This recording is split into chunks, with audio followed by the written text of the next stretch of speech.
हम लोग समझ चुके हैं पिछले 2 लेक्चर में।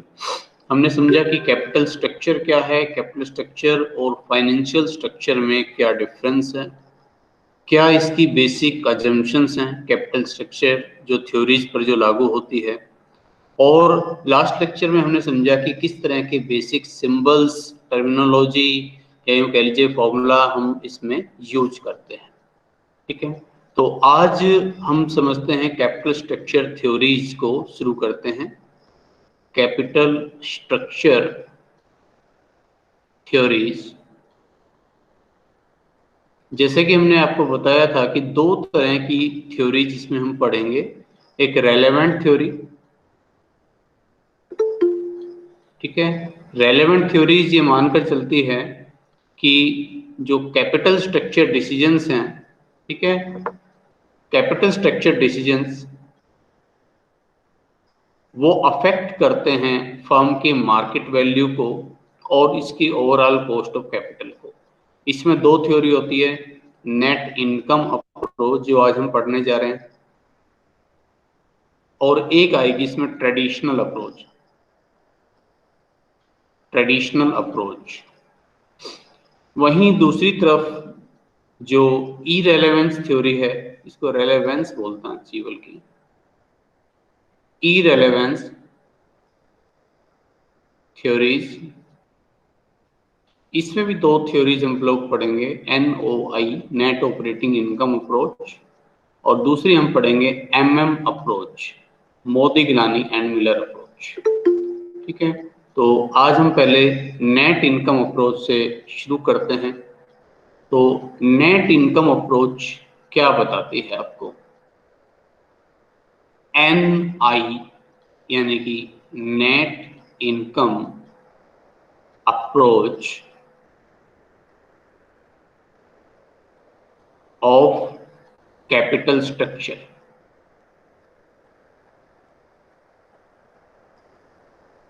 कैपिटल स्ट्रक्चर थ्योरीज बोल सकते हो। कैपिटल स्ट्रक्चर थ्योरीज पूंजी संरचना जो सिद्धांत है उसकी नेट इनकम विचारधारा ये दी गई थी by David Durand. David Durand ने पहले NI अप्रोच दी, फिर उसके बाद फिर उसने NOI अप्रोच दी, दोनों इसी की दी हुई है, दोनों को हम समझेंगे। अब देखिए नेट इनकम अप्रोच बोलती क्या है। पहली बात ये मानती है कि capital structure decisions are relevant.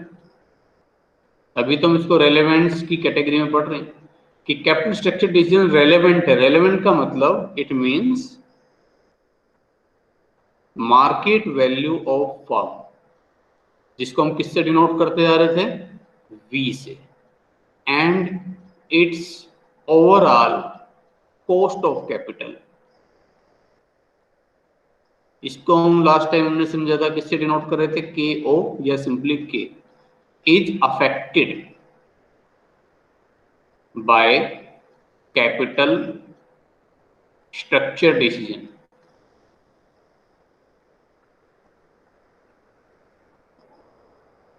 अब कैपिटल स्ट्रक्चर डिसीजन का मतलब क्या है? हम पढ़ चुके हैं कि भाई प्रेफरेंस शेयर से रिटेन अर्निंग तो है नहीं। इट मींस, इसका मतलब और मैं सिंपल भाषा में बोलूं, इट मींस द प्रोपोर्शन। ठीक है, 2 ही चीजें रहेगी, प्रोपोर्शन ऑफ एक तो debt and equity will affect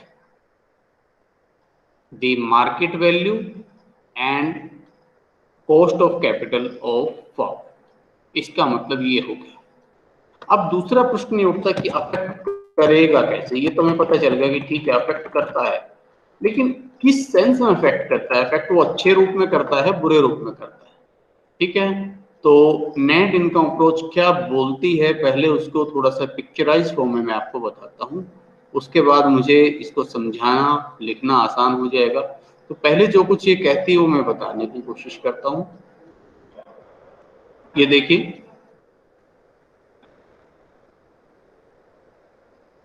यहां हम पहले दिखाने की कोशिश करते हैं ऊपर वाले कर्व पर फर्म की cost of capital, Y O X, बल्कि इसको ओ डैश एक्स डैश लिख देता हूं। यहां है cost of capital in percentage, ठीक है, परसेंटेज फॉर्म में कॉस्ट ऑफ कैपिटल। और यहां फर्म की market value, value of firm in rupees, ठीक है। और इस ओ एक्स एक्सिस पर हम लेंगे प्रोपोर्शन ऑफ डेट,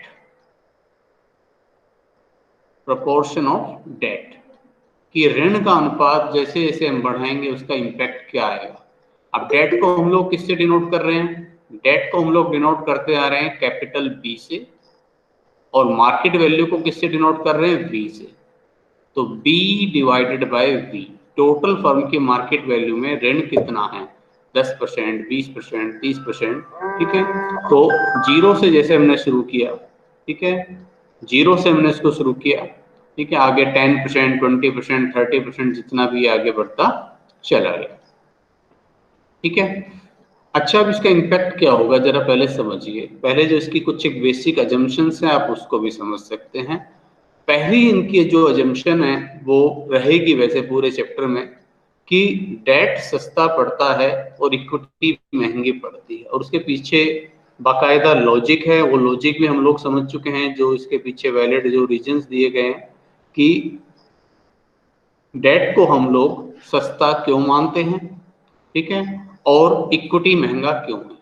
जो डेट होल्डर्स है उनके लिए रिस्क कम होता है, इसलिए वो कम रिटर्न चाहते हैं, कम रिटर्न में भी सेटिस्फाई हैं। दूसरा, उस पर हमें टैक्स बेनिफिट मिलता है।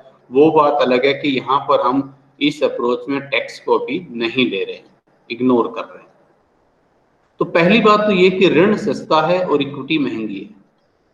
ये ऊपर इक्विटी और ये डेट, मान लो ये 15% और ये 10%। अब दूसरी जो इनकी कंडीशन है वो ये कि चाहे आप 0% डेट यूज करो, मान लो आपको 1 लाख रुपया चाहिए, तो चाहे तो सारे 1 लाख रुपए इक्विटी से लो, चाहे सारे 1 लाख रुपए डेट से लो, चाहे 50-50 कर लो। हर केस में अगर इक्विटी की कॉस्ट ऑफ कैपिटल 15% है तो 15% ही रहेगी, कांस्टेंट रहेगी, और कॉस्ट ऑफ डेट है वो भी कांस्टेंट रहेगी, ठीक है। ये के E cost of equity capital, ये के आई कॉस्ट ऑफ डेट। हमने पढ़ा था कि जब तक हम टैक्स को नहीं लेंगे तब तक हम के आई लिखेंगे, जब टैक्स लेना शुरू कर देंगे तो हम के डी लिख देंगे। ये हम लास्ट लेक्चर में समझ चुके हैं, ठीक है। तो इक्विटी महंगी है, डेट सस्ता है, ये इनकी एजम्पशन है। इक्विटी और डेट दोनों की कॉस्ट कांस्टेंट रहती है, ये भी हमने समझा। और इससे होगा क्या? इससे फिर होगा ये कि जैसे जैसे हम डेट के प्रोपोर्शन को बढ़ाएंगे हमारी ओवरऑल कॉस्ट ऑफ कैपिटल कम होती चली जाएगी, और ये लोएस्ट कहाँ हो जाएगी? जहां हम 100% डेट यूज कर रहे हैं, ठीक है। कैसे, जरा अगर इसको समझना चाहें तो एग्जांपल से, ठीक है, देखिए इसको समझने की कोशिश करते हैं, ठीक है।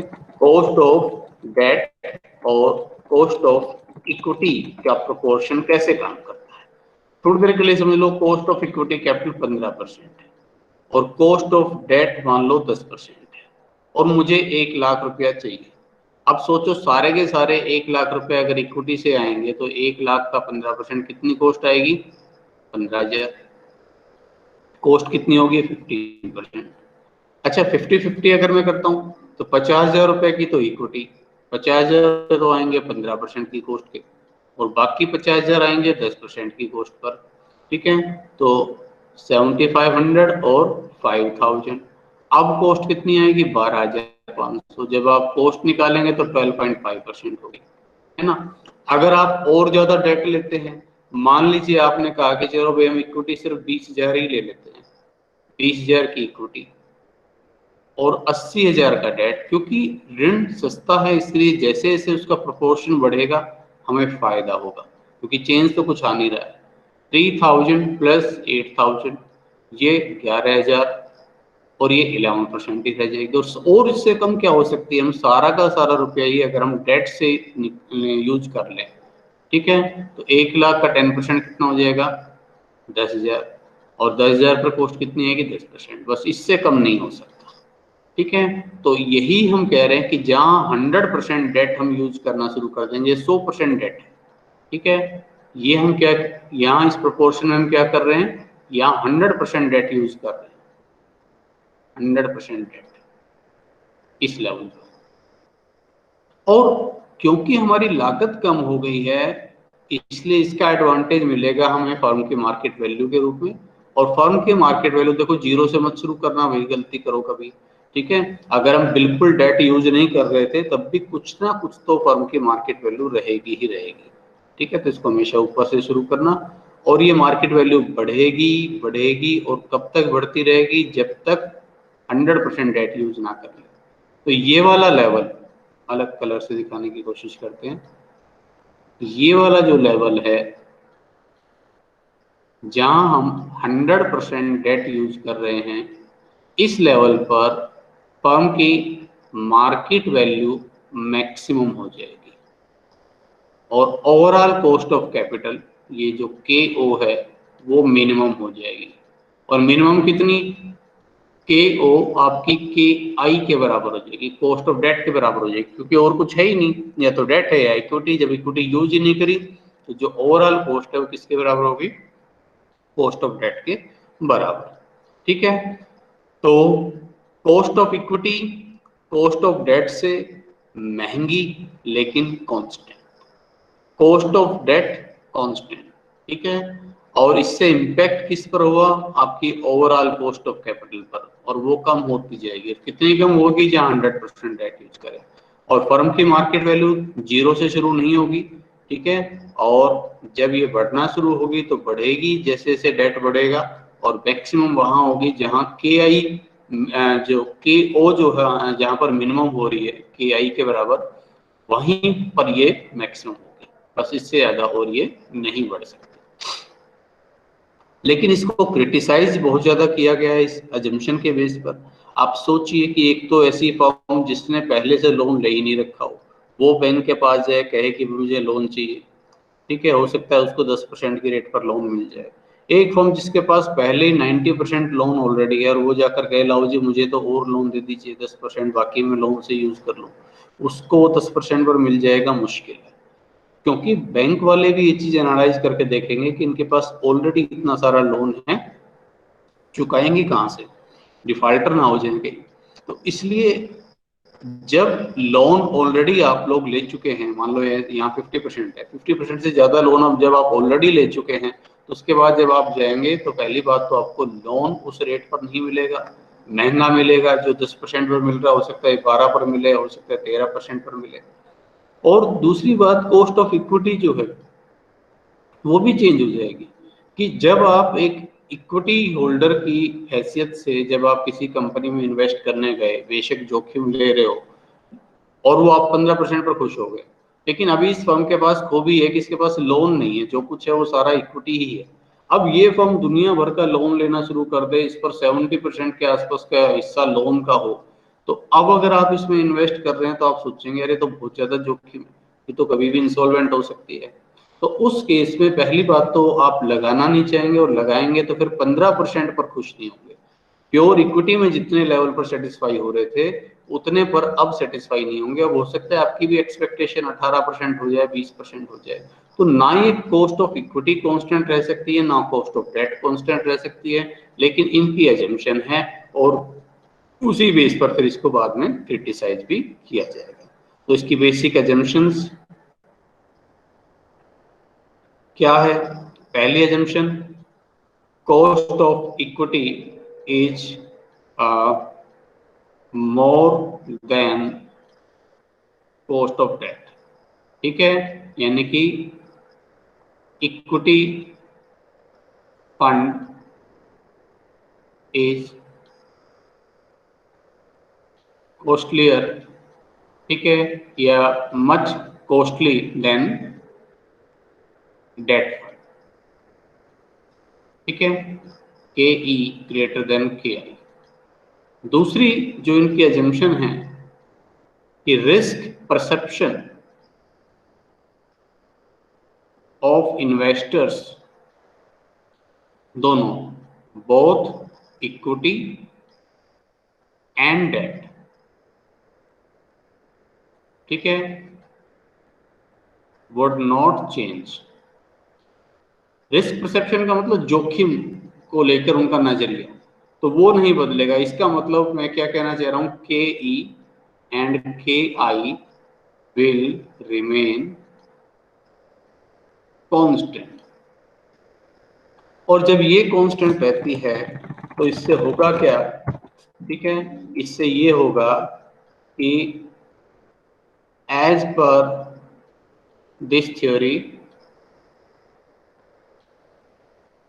if the firm use additional debt, ठीक है, its V market value will increase and cost of capital, overall cost of capital will decrease। ठीक है, और ऑप्टिमम कैपिटल स्ट्रक्चर कहाँ होगा, मतलब जहां ये V मैक्सिमम हो जाए और KO मिनिमम हो जाए, तो वो होगा जहां फर्म 100% डेट यूज करे। ठीक है, if firm use 100% debt, then KO would be minimum and V maximum, जिसको हम क्या बोलेंगे, ऑप्टिमम कैपिटल स्ट्रक्चर।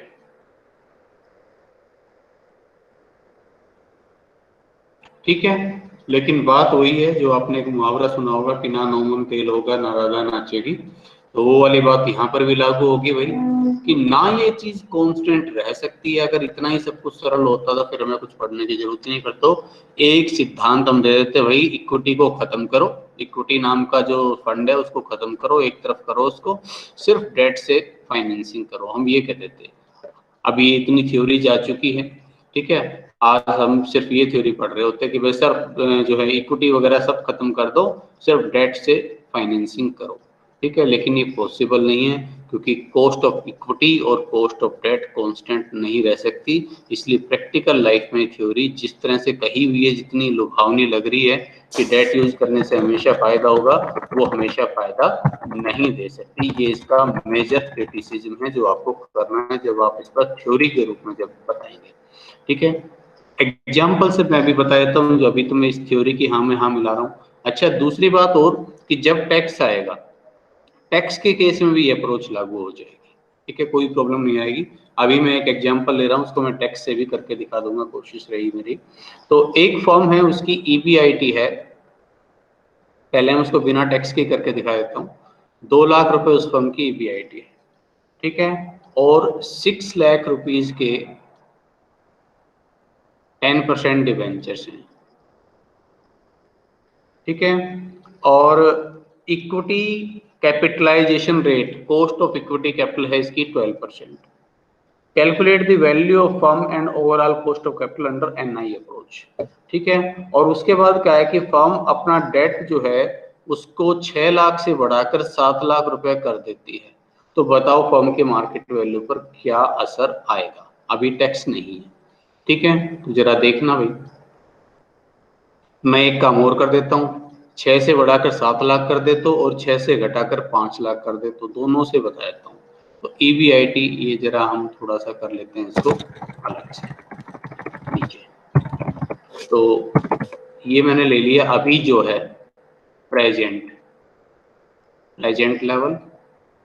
ठीक है, अच्छा, फिर ये जहाँ प्रेजेंट लेवल डेट है 6 लाख रुपए का, एक हम ले अगर डेट 7 लाख का हो, एक ले अगर हम डेट जहाँ 5 लाख का हो। आइए देखिए क्या इम्पैक्ट पड़ता है। EBIT ऑपरेटिंग प्रॉफिट कितना है भाई अपना, 2 लाख रुपया।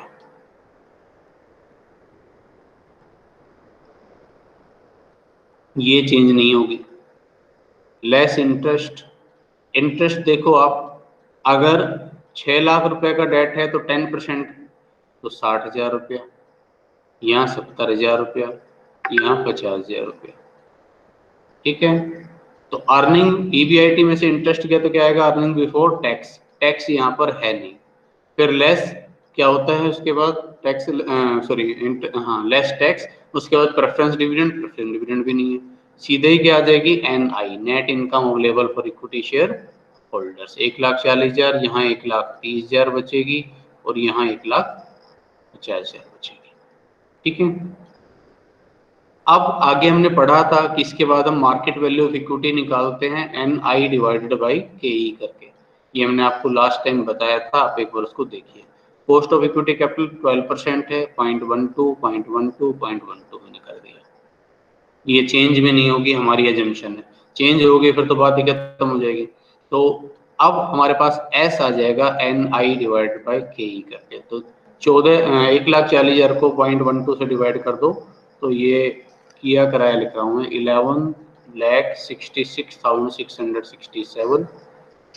ठीक है, इधर इस अगले वाले पर करेंगे तो 10,83,333, आप करके देखिए इसको, और यहाँ अगले लेवल पर आएगा 12,50,000,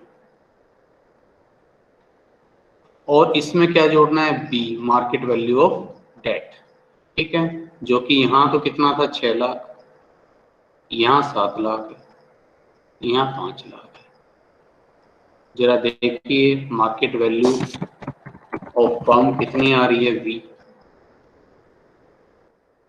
V is equal to S plus B, यहाँ तो 17,66,667, यहाँ 17,83,333, यहाँ 17,50,000। ये अभी मार्केट वैल्यू थी, जब डेट को बढ़ाया हमने 1 लाख रुपए से, और कुछ नहीं किया है, मार्केट वैल्यू बढ़ गई, और जब डेट को कम किया तो मार्केट वैल्यू भी कम हो गई।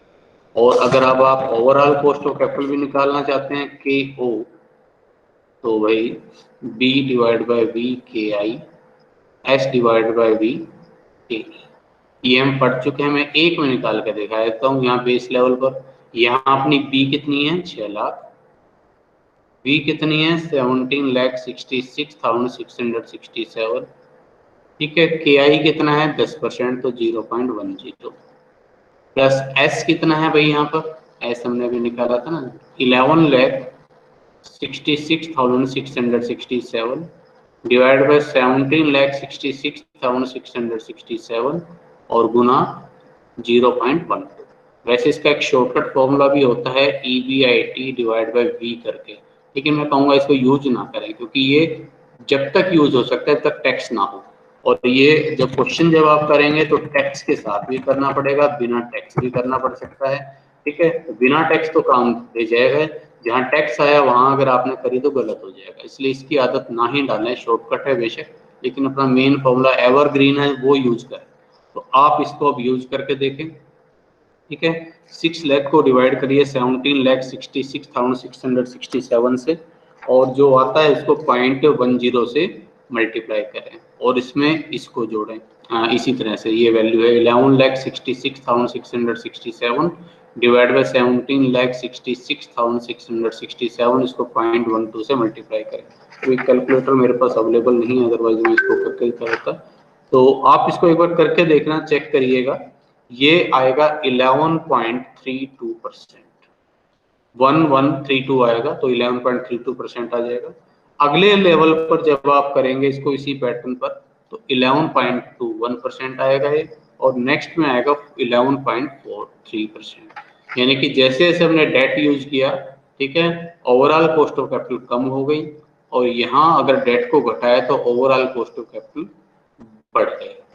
ठीक है, जब टैक्स आएगा तो सिर्फ एक फर्क आएगा, ये EBIT माइनस इंटरेस्ट करके NI आया है, इसको NI के बजाय इसको हम लिखेंगे उस केस में अर्निंग बिफोर टैक्स, फिर इसमें से टैक्स घटा देंगे, तो अर्निंग आफ्टर टैक्स, यानी कि वो फिर नेट इनकम आएगी, और उसको फिर पॉइंट इससे जो 0.12 से डिवाइड करेंगे। लेकिन उस केस में भी मैं ये नहीं कह रहा मार्केट वैल्यू सेम आएगी, मार्केट वैल्यू 17,66,000 आ जाएगी, ऐसा नहीं कह रहा मैं यही कह रहा हूँ अभी कि मान लो वहां पर चेंज होगी, सपोज कीजिए 17 लाख आ गई, तो वहां 17 आई है तो यहाँ 1750 आएगी, यहाँ 1650 आएगी, मतलब यहाँ वैल्यू बढ़ेगी डेट बढ़ने पर और यहाँ वैल्यू घटेगी डेट घटने पर। ठीक है, तो ये नेट इनकम अप्रोच हमें बताती है। ठीक है, इसको आप करिए प्रैक्टिस, और नेक्स्ट लेक्चर में हम नेट ऑपरेटिंग इनकम अप्रोच को समझेंगे। ठीक है, ये सबसे आसान वाली